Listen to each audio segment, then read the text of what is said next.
এই জাহাজগুলো এখন বন্ধের দিন তো,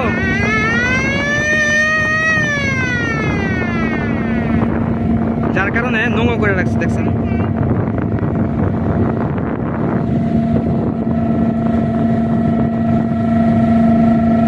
আমাদের সামনে এখন তিনটা জাহাজ দেখতে পাচ্ছি, একটা বালুবাহী স্টিমার আর দুইটা হচ্ছে জাহাজ। দেখেন এই দুইটা, একটা প্রবলেম হয়ে যাবে, যদিও তাড়াতাড়ি যাইতে পারবো।